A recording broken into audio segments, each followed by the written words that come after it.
Hello everybody and welcome to this video. In this video we will learn about bottom sheet and also the text field.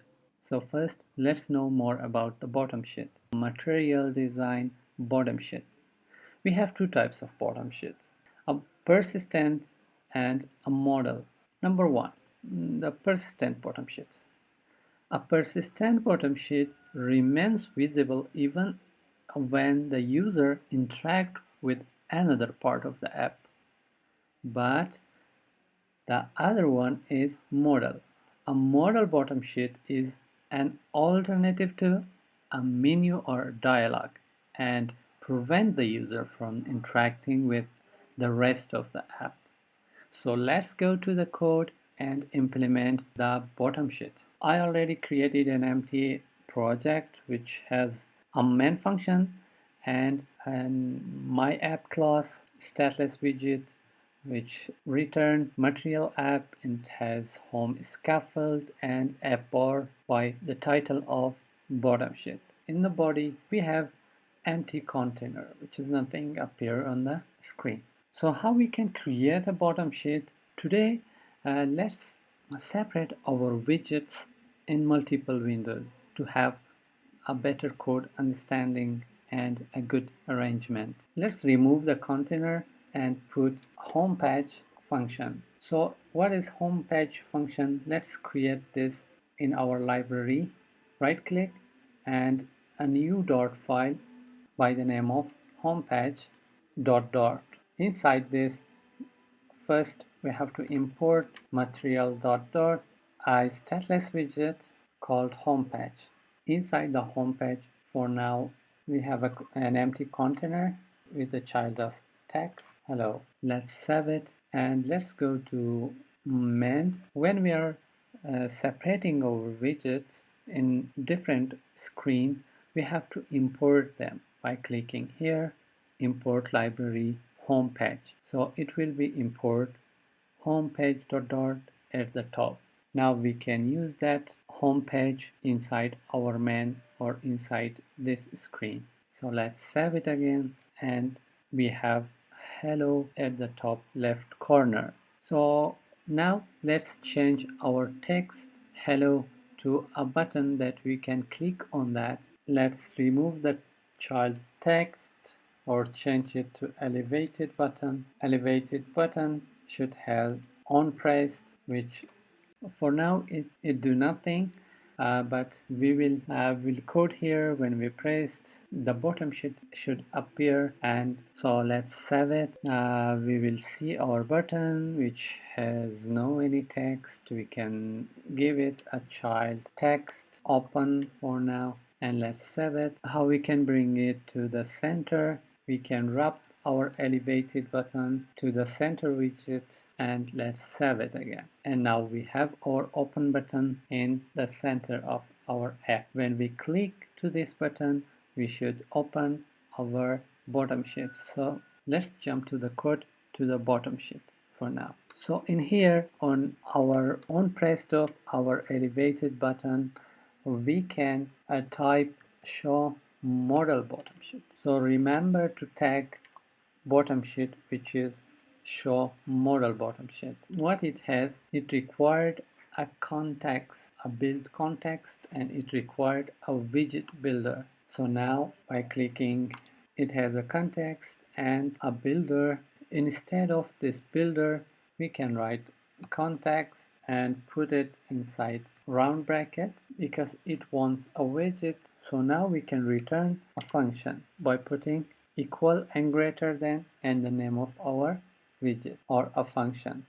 So now we didn't create any function, so let's give it bottom sheet underscore bottom underscore sheet. It is a kind of function and put a semicolon at the end. So now we have error because we don't have this bottom sheet. We can create another screen by right clicking on our lib folder and coming to the dot file and create a new dot by the name of bottom sheet dot dot.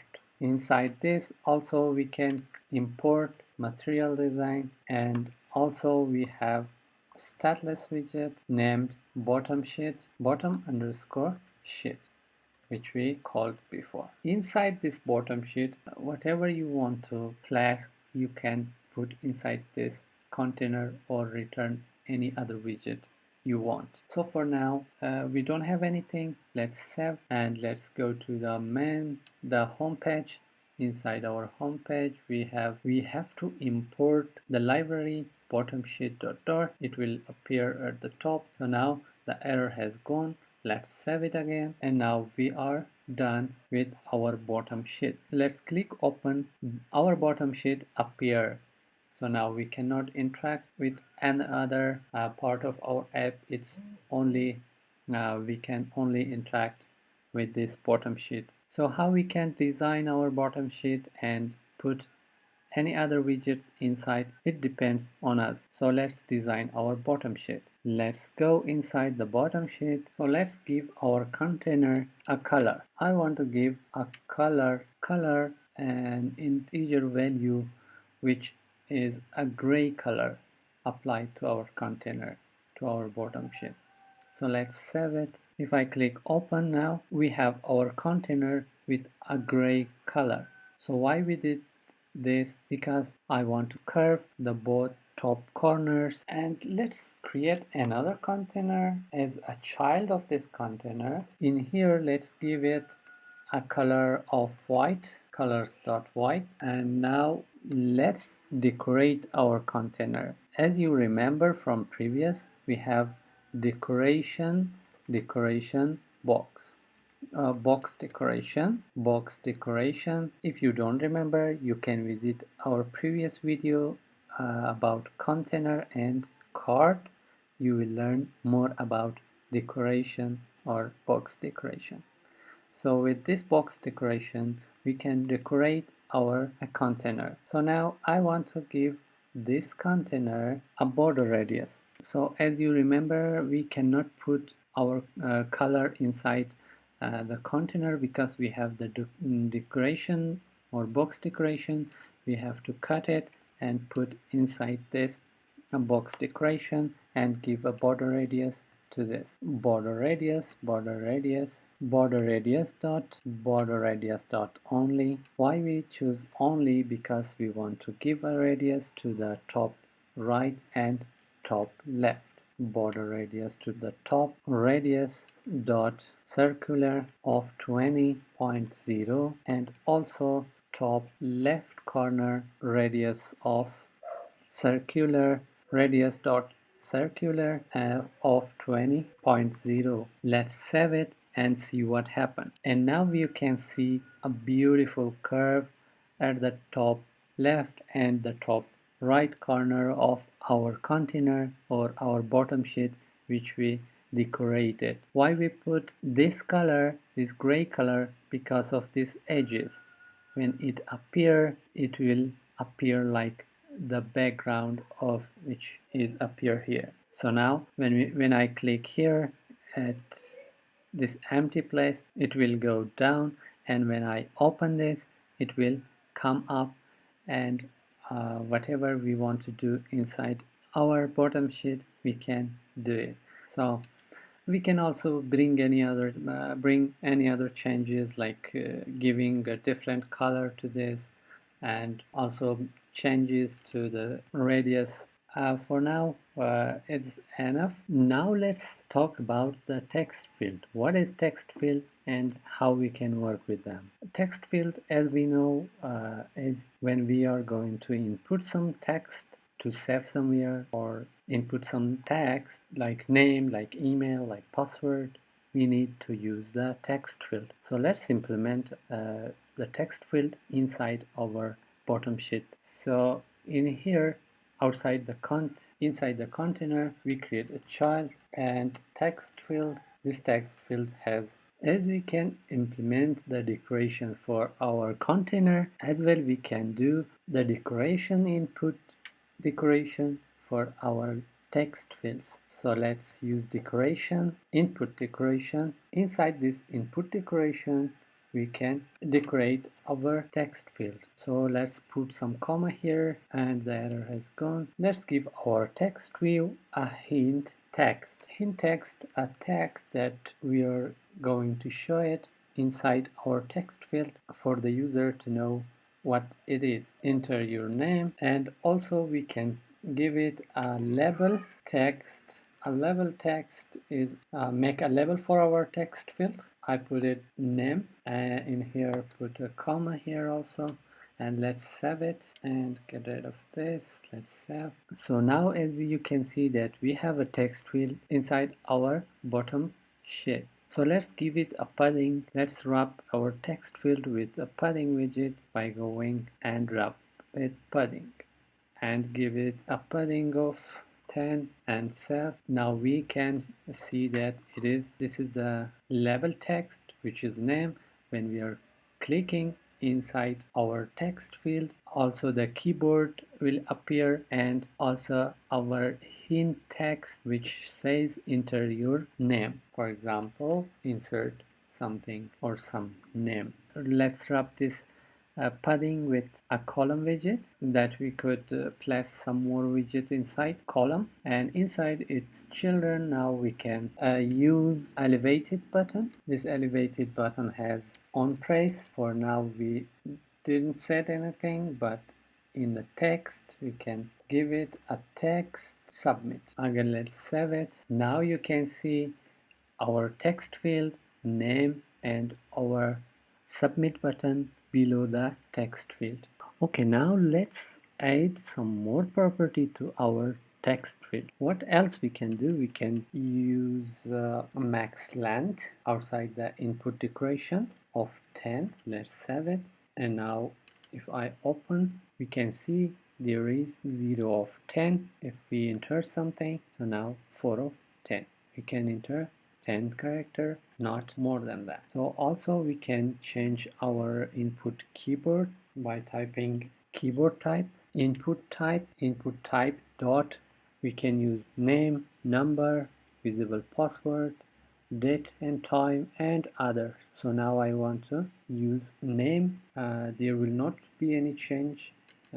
If I save, cannot see changes to our keyboard. So now we can see that we can type any name, any word we want. So if I change it to a number, for example, if I save it, let's open again and click on the name. Now the keyboard which is loaded is a number type. We can only type a number to this text field. Okay, now let's add another text field outside this padding. In here, text field, let's give it decoration, input decoration, hint text. We also can use the max line, how much line we can type inside this text field.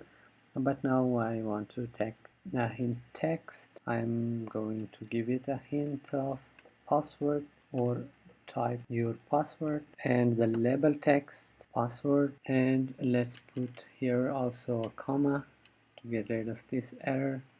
And outside this decoration, one more thing, a password. If we want to make our password invisible, I mean we don't want to show our password, we can use obscure text is equal to true. It is a boolean. So now let's save it again and click open sheet, and now we have our password, a text field. Let's change its layout. Let's give it a border, comma here, and border, input border. What type of border? Outline border. And let's give it a comma here. Sorry, it is outline. Let's give it outline border, outline input border, and now let's save it. Now we can see that we give it an outline border to the password text field. Let's give it a padding that it shows its outline. Let's wrap this text field inside padding here.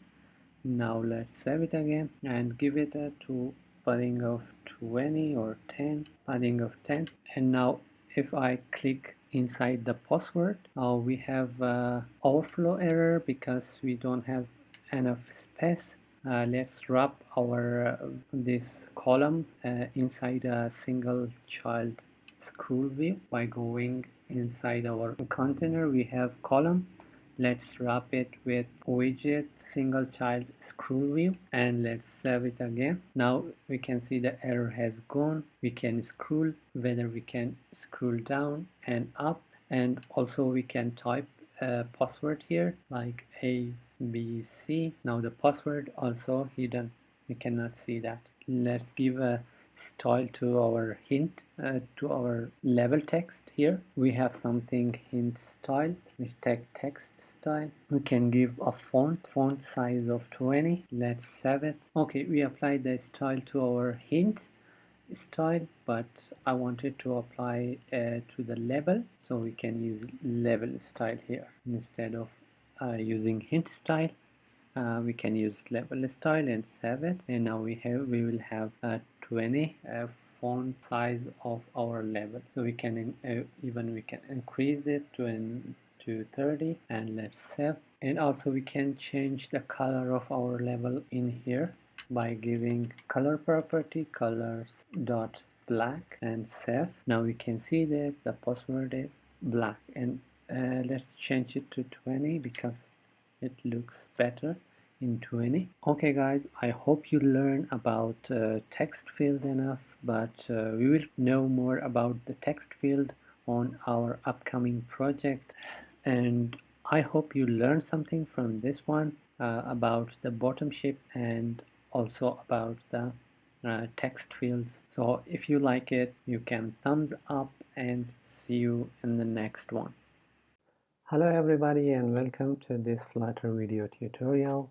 In this video tutorial, we will learn about the clippers. So how we can use the clippers, let's jump to the code and implement that. As you can see on the screen, that I prepare a simple project that has nothing inside except the app bar, and also it has material design. In the home it has scaffold. The scaffold has a background, blue-gray, and it has an app bar and a text inside at the center of app bar. In the body we have a container. Let's change the container to the center widget. Inside the center widget we can bring an image. Inside the center widget we are going to use clippers by clipping an image. So let's bring an image from assets. I already brought my image flowers inside the images folder, and I already uncomment the assets and give the name of my image. So let's go in the main. In here, how we can use the image from assets, how we can use the image, let's do it. Let's bring the image to the center widget by typing child. Inside the child we can bring the image dot assets and give the URL of the image we have. I give the images folder slash the name of the image dot the extension png, and let's save it. I forgot to put the S. Let's save it again, and now you can see that we have an image at the center of our scaffold. So how we can clip it, I can wrap this image widget with another widget called clip oval. So let's wrap it. I'm gonna cut this and type clip oval inside its child. I can paste it again, and let's save it.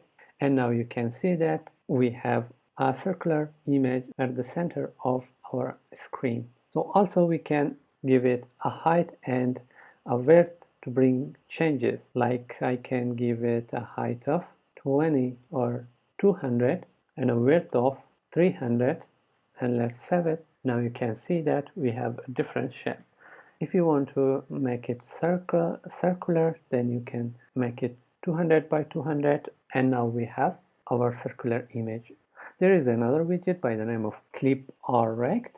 So let's change this widget to that by typing clip or rect, and let's save it. Now you can see the changes. There is a property with clip or rect called border radius. Border radius dot, for example, circular. I can give it a circular of 20, and let's save it. And now you can see that we change our picture. So guys, there is a package, clipper package also on the Flutter packages that we can use it. This is your assignment using the Flutter custom clippers from pub.dev. So you can pause the video now and use this package. I hope you did your assignment, and now let's bring this custom clipper package to our application and use it. As you can see, there are many shapes that you can use inside your app by using this clipper custom package. So there is the example and also the installation method. So how we can use, we go to the installing and we copy this to our dependency. Let's copy that and let's go inside our pubspec.yaml file. Inside the dependency, in here, I can paste it. So let's click the pubget to download this package. So now what else in installation? We have to import the package inside our project. Control C. And I'm gonna paste it here. And now I can use this custom clipper in my on my app. I'm gonna remove all the body. Inside the body, I'm gonna use stack, and inside its children, we can use the clip path. Let's go to the example in here. Let's use this one, clippers, wave clippers 1. So now by typing the clip path, and inside the clip path we have clipper. We are using the wave clipper 1, and let's close the brackets. We have to use a container as a child of clipper. Inside our container we can give it a color, theme dot of context dot primary color, and we can give it a height of 80. And now let's save it. Now you can see that we have a curve shape at the top of our body. So let's change the app bar shadow evolution to 0 by going to the app bar. In here, evolution is equal to 0, and let's save it.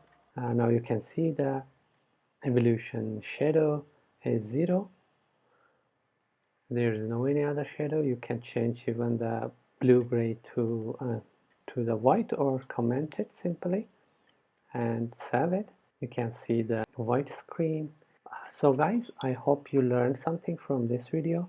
If you like the video, you can thumbs up, and also don't forget to subscribe our channel, and see you in the next video.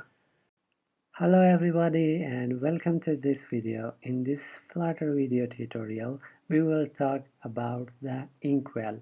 What is inkwell and how we work with inkwell? So let's know that. Widgets that follow the material design guideline display a ripple animation when tapped. Flutter provides the inkwell widget to perform this effect. Create a ripple effect using the following step. Number 1. Create a widget that supports tap. Number 2. Wrap it in an inkwell widget to manage tap callbacks and ripple animations. So guys, let's go to our Android Studio and implement the inkwell widget.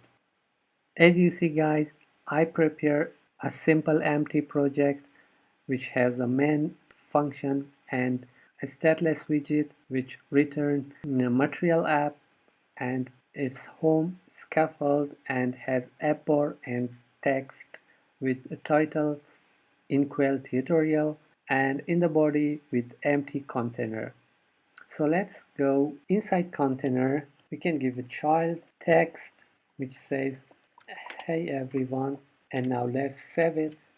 Now we can see that we have our text widget at the top left corner of our container. So how we can bring it at the center? By wrapping the container with a center widget. So now we can save it. Here is our text widget in the center of our container. So now let's give it a little bit style that it appear better. So how we can do that? As before, we know that we should use style, text style,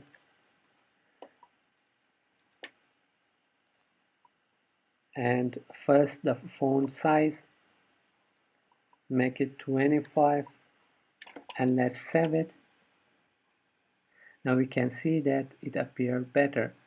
So guys, now when I click on this text widget, nothing happened. I cannot click that.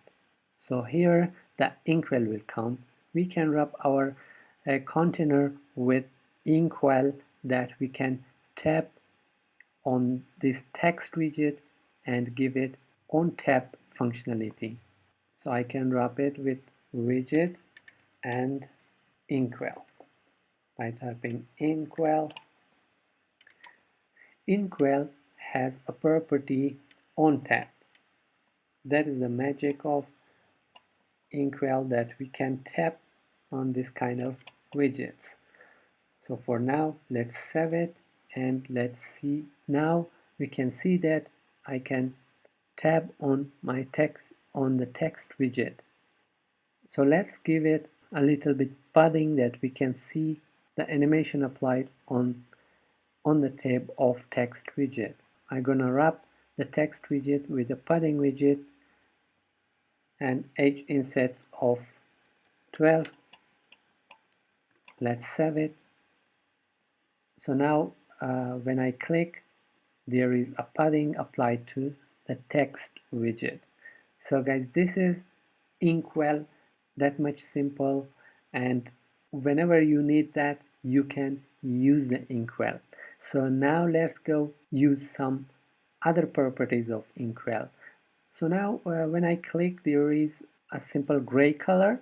We can change the splash color here by going inside the inkwell and type splash color. We can give any color we want. Colors dot, for example, light blue, and let's save it. Now when I click on this, we can see a beautiful ripple animation splash color which applied on the tab of this text widget. So how we can change the background, the gray color which is on the background, we can see behind this splash color. So there is another property called highlight color. The highlight color gives the background color, which is highlight color, also called tag colors dot. For example, I'm gonna take yellow for now to see it. Now if I click, you can see there is means a highlight color of yellow. Let's change it to green. Let's see how it looks like. Now we can see that the splash color is blue and light blue, and the highlight color is green. You can edit, and what property you want to use on the inkwell, you can use it as you want. So now if you apply anything inside this on tab of this text widget, you can apply in here. So thank you guys. I hope you understand something. This inkwell is a very nice widget. Whenever we need, we can use on our application or on our project. So I hope you like it, and if you like it, please thumbs up, and see you on the next one with a new thing. Hello everybody, and welcome to another Flutter video tutorial. In this video we are going to talk about a useful widget called media query. So when we are dealing with multiple screen, so we need to know about the media query and also how we can make the responsive screen for our app. So today we are going to discuss about that. So before I gonna start the coding, if you are new in this channel and still you are not subscribed to our channel, so you can subscribe our channel and press the bell icon for not losing other videos. And let's go to the code and start by our project. So as you can see on the screen, I created a fresh project. As always, it has a main function and also a build method that return a material app, Inside we have the title, media query, and also inside its home we have the home class that as I defined it down here. So inside the home we have our build method and it returned the scaffold, app bar, and the title text media query. Inside the body of this we have a column and a thing inside the children. So let's start with the media query. So guys, when we are dealing with multiple screen, we have to got one thing, that is the size of the screen. So in Flutter, how we can get the size of our screen? So we can get it by the help of media query. So how? Let's do it. So let's create width and height variable, double width. Screen width is equal to media query dot of context, and it will give us the size that we can use it. What size we are going to use? We are going to take the width. So now we have the width inside. Let's get the height also, height, and let's change this also to height. Inside the children of this column, I'm going to use the text widget. This is the device size, and by calling our variable screen width, and let's give an X here, and also let's put a $sign, screen height, and a comma at the end, and let's save it. So let's run our app. For showing this, I'm going to use the Chrome web, and let's run it. So guys, as you can see, we have our app running. This is our text, and this is the size of our screen. Now you can see is 1200 by 610, and let's right click on the page and choose the inspect. In here you can choose this toggle device toolbar, and now in here you can use this portion. There are multiple screen sizes and multiple devices that we can choose. For example, I'm going to use the Galaxy S5. So now you can see that our 360 by 640, and also you can change it to iPhone X, for example, and also you can see the screen 375 by 812, and also you can see here. So we can get this size of our screen by the help of media query. So now when we got our screen size, so we can do multiple things with our screen size. So let's go back in the code. Let's use the ternary operator that if screen width is greater than equal to 1280, and also the screen height is greater than equal to 780, 720, then we are going to show a container and we will give it the property. Else we are going to put the colon and show another container. So let's bring them down and let's give our container also width and height. Width of 200 by height of 800, for example. And also the color of the container, we can give a colors dot indigo. Let's give this property to other container also. Like let's change the color for this container to amber. And also let's change this by 200. Also you can give any number of screen you want in this version to compare it. So let's save this and let's see on our Chrome. So guys, as you can see, now we have our container, our amber color container, which is 200 by 200 because of our screen size. Our screen size is 375 by 812. So that's why it's showing the yellow container or the amber color container, if we change the screen size, like I'm gonna change it to another size, we can see in this size also we didn't got our first container. And let's see in this, so it's also small. And when we check it iPhone X or iPad, when we are inside iPad, so let's change it to iPad Pro.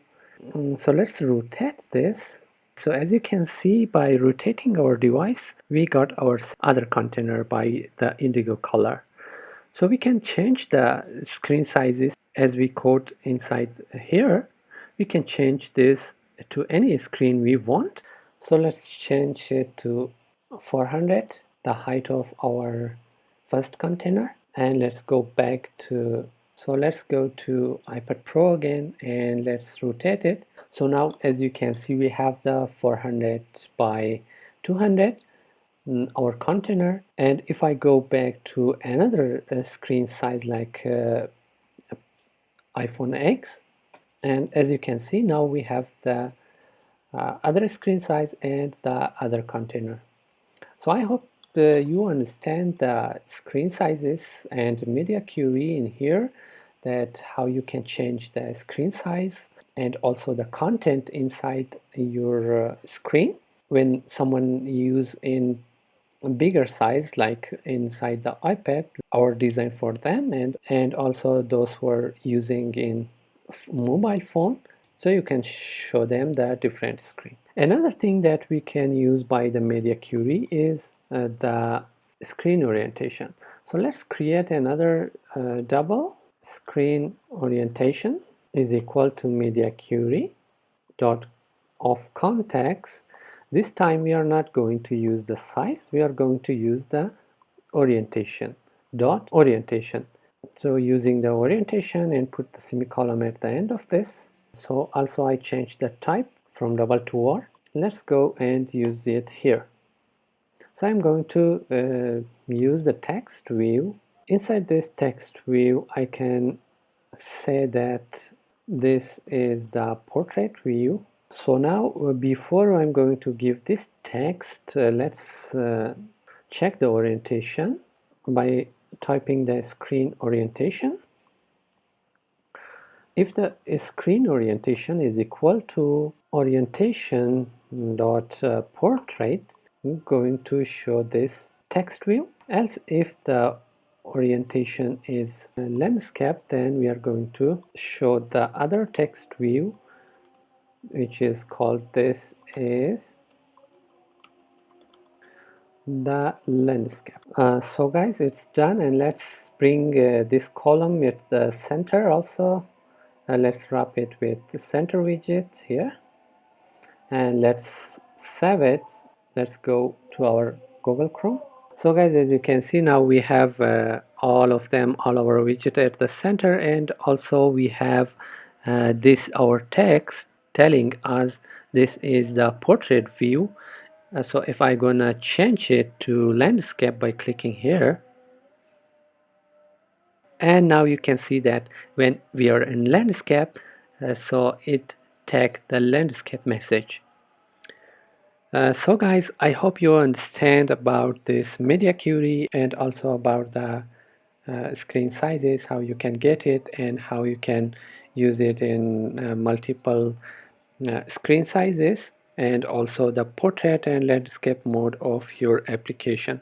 So guys, thank you for watching, and if you like it, you can thumbs up, and if you're not still subscribed, you can subscribe our channel and press the bell icon for not losing other videos. Thank you guys, and see you on the next video.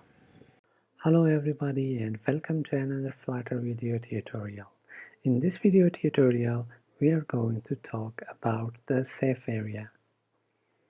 So if you are new in this channel, please subscribe our channel and press the bell icon for not losing other videos. So let's jump to the code and see how we can use the safe area and what is this. So as you can see on the emulator, we have an orange color at the status bar of our phone.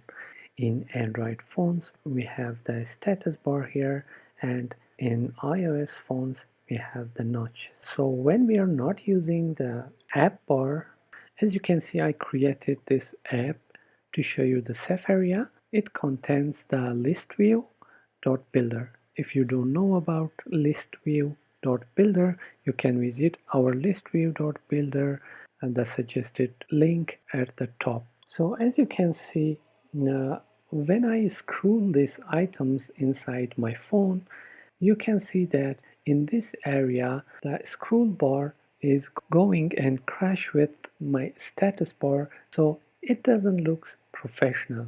So in this case we are going to use the safe area. So let's use the safe area and test it again. I'm going to wrap the scaffold with safe area widget by clicking this widget and safe area. And let's save it. And now as you can see that we have a dark status bar, and when we are scrolling our list, so the items are going behind the status bar. So this is the magic of safe area widget.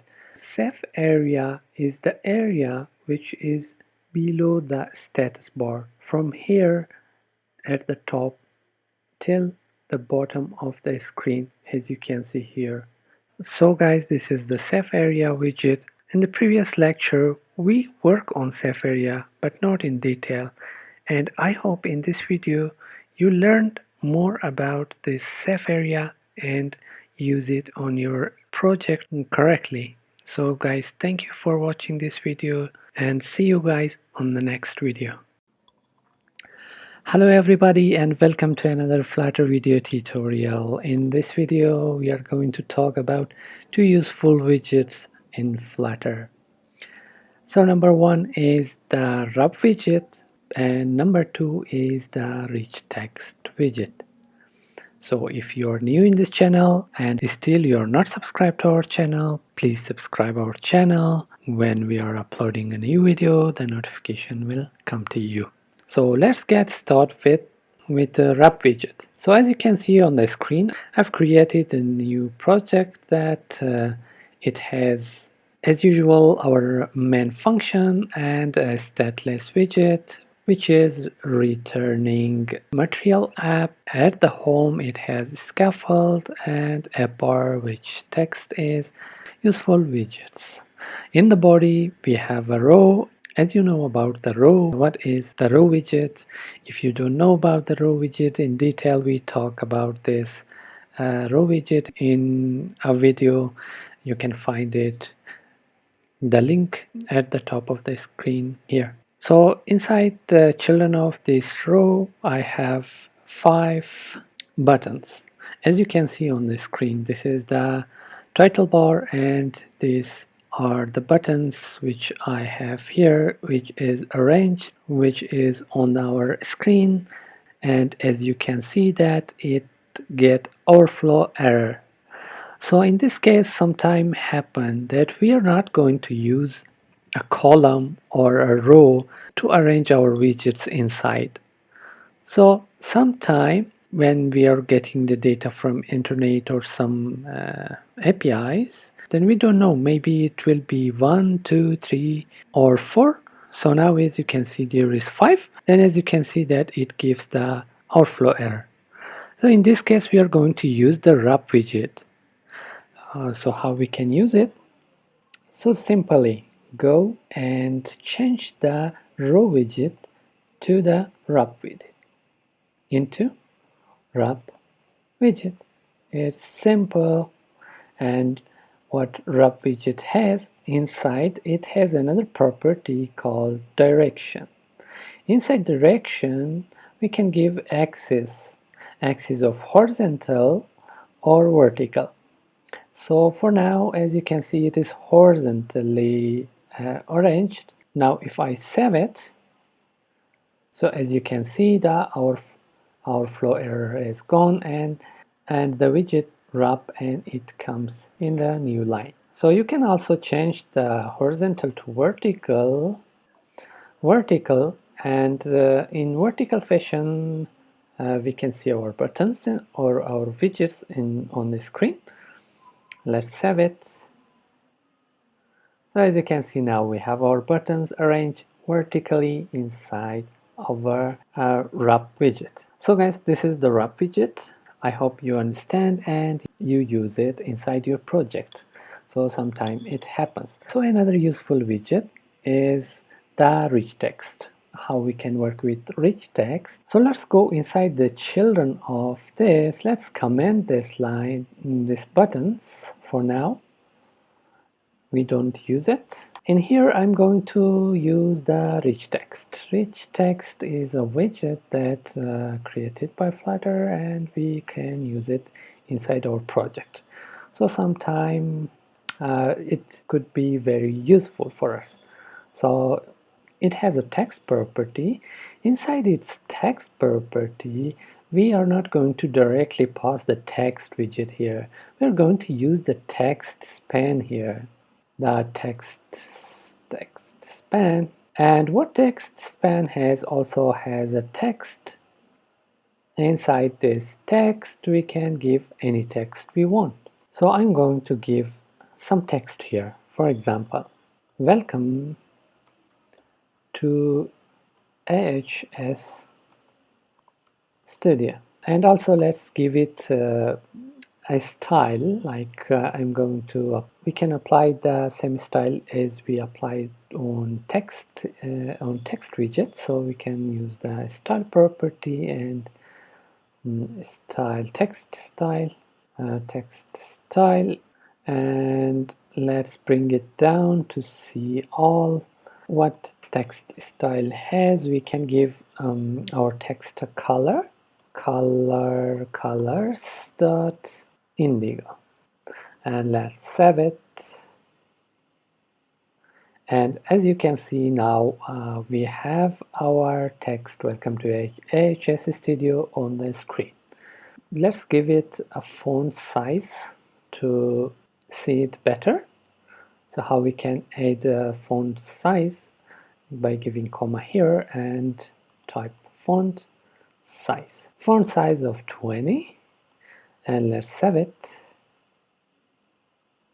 And as you can see that it has the font size of 20. So now how we can bring it at the center? So let's wrap our rich text inside a padding.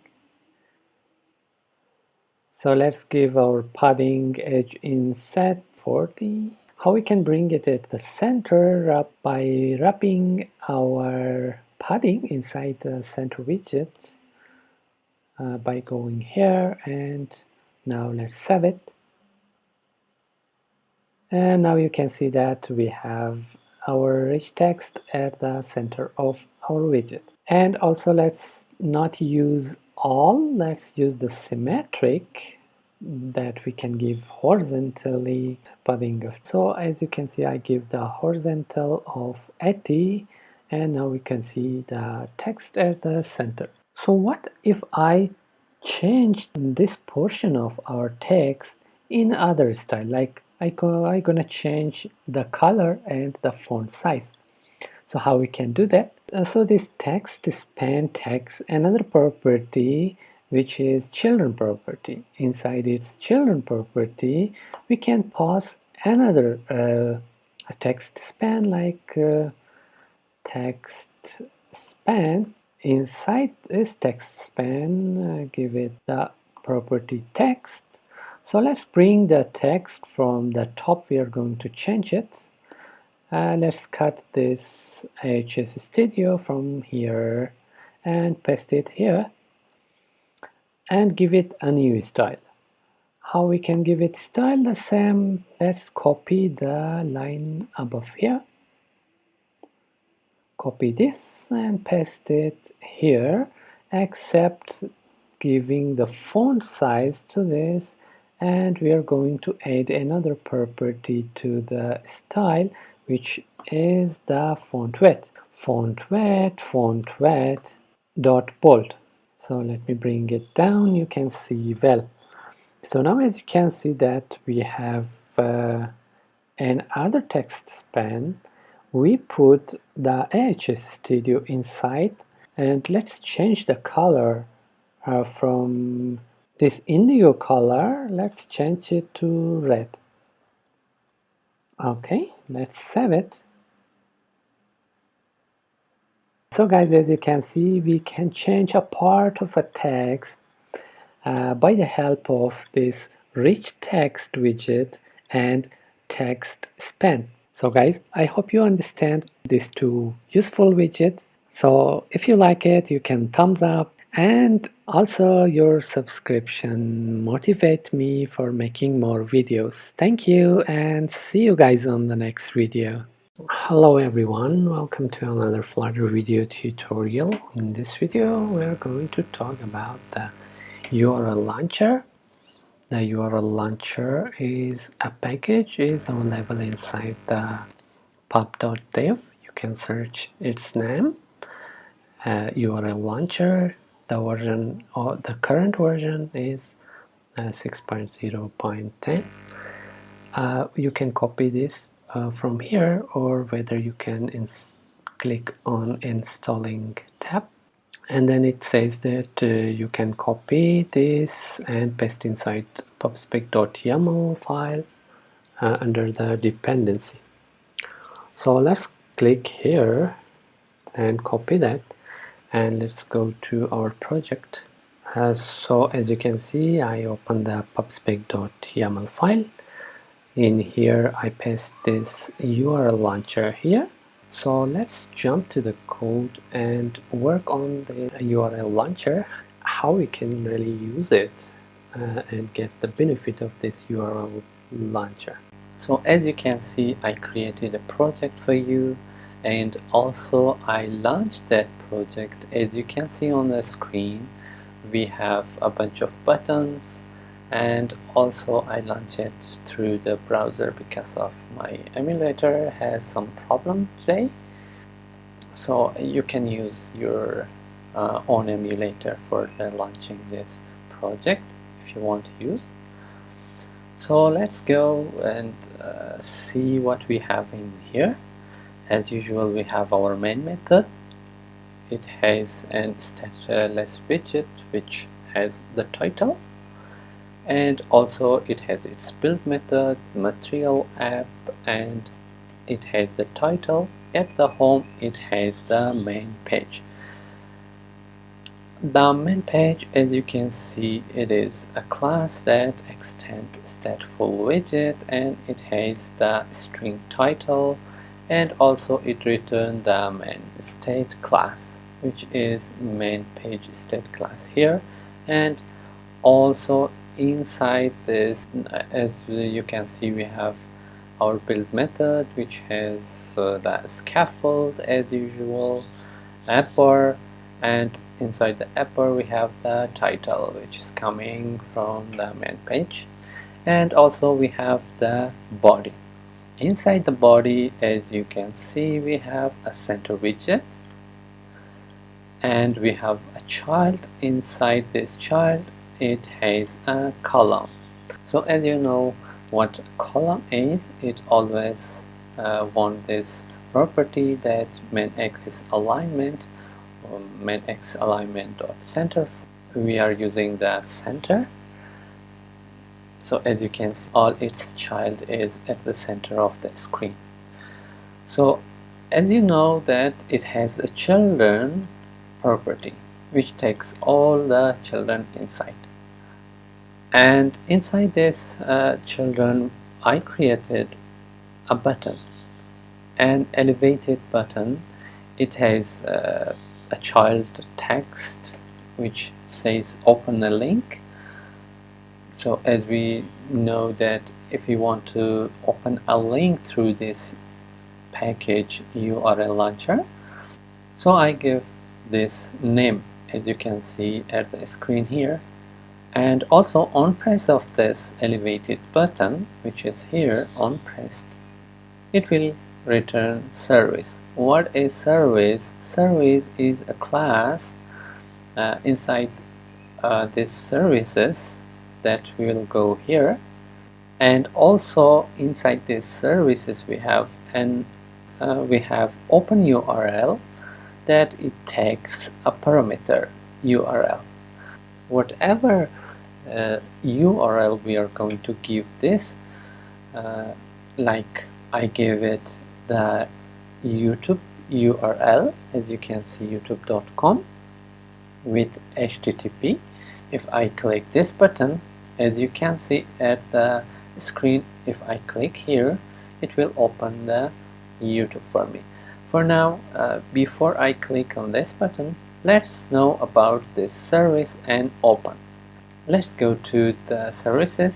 Inside the services, we have our service method, as you can see here, and this is the open method, which is a feature, static feature. When something is coming in a feature, so we are going to use this feature. And also it required a string URL that we are giving it from here. So when we are calling this a method URL, open URL, so we have to pass a URL to this open URL. So after that, it returned this launch URL. It takes the URL. What is this launch URL? When you're coming down here, I created another method that is also a static feature, a launch URL. It takes the URL, and we are using when something is coming in the future, so we are using this async await, and also there is an if statement. So what it does, it check, it wait if this can launch URL is a valid URL, then we are waiting for launching this URL. So it is simple. If not, then it will not launch. So the same we are doing with others also. Like if I come back to the main, we have, after this elevated button open link, we have a size box which separates these buttons from each other. As you can see, 20 pixel distance. After that, we have another button called open email. So when we are going to email or open the email section, we can click in here. How we can do that? This elevated button also has the child open email, and on press of this button, it also calls this services. Inside the services, we have an email method that it takes 3 parameters. Number 1 is to mail, that whatever we are going to send this email to, and number 2 is the subject of the email, which is hello, you can put anything, and the number 3 is the body of the email. Any message you can type on the body, you can type it here. And also we have the same with other open phone call and also the open SMS. So before going through these two, let's go check this open email from the services class. So let's go again this service. Inside the service, as you can see, it is also static feature open email. As you can see, it required 3 parameters. Whenever we are going to call this open email, we have to put this 3 parameters inside. And so number 1 is mail to and subject and also the body. So if we pass this URL, so as you know, it is coming in the future, so we are using the async and also await. We have a variable URL. Inside this URL, we are going to paste all our we are going to put our email to and subject and the body. So number one is the mail to. We are putting the mail to inside, and the other is the subject, which is we are putting the subject inside, and the last one is the body, that we are going to put the body which is coming from our main page. So after that, all the requirement is here, and also we are going to wait and launch URL, which check this URL to launch it. And also if we call this method, it has one required parameter, which is phone number. We have to pass the phone number through method, and here is the final URL. We are using the telephone. So when we are going to open the telephone through the URL launcher, so we are going to use this tel. After that, we are going to put our number, which is coming through this parameter when we are calling this open call inside this main method. As you can see here in this elevated button, I passed this phone number through the open call. As you can see here, we are going to wait for launching. And also the last one, which is open SMS. So this so they are the same, but instead of telephone, for now we are going to use this SMS, which takes also the phone number through this parameter from the main method. And as you can see, I passed this number to this open SMS method, and as you can see, we are using the wait, and it will check this. If the URL is valid, then it will launch. So we will wait for the launching the SMS. So now you understand all this code from the services, and also you know about all this code which is here. The open link, which we are opening a link or a URL from our phone. If you open a mail through URL launcher, we can use it like this. And also if you want to use URL launcher for opening a full phone call, so we are using it like this. And also the last one is just SMS. So let's check number one, which is open URL. I'm going to click on open URL. So as you can see, it goes to this sorry, I'm using browser. As you can see, it goes to this URL, which is YouTube. And go back when we are going to click this open email. So for now, as I'm using the browser, so it will open the mail system from my computer. If you are using the phone, so it will open the mail from your phone, and also the phone call from your phone, and the SMS to that number you gave, it will open. For now, if I click this, the mail system of my computer will open. So I can mail through my computer from I can choose from here. And also the phone call at my computer has the FaceTime, I can call. And the open SMS is opening the SMS portion of my Mac. So if you're using the phone, it will open the phone and paste your number to the person you want to send a message or you want to call, and also if you want to mail. So guys, this is it. I hope you learned something from this video about the URL launcher and the technique you use for yourself. And so if you like it, you can thumbs up, and see you guys on the next video.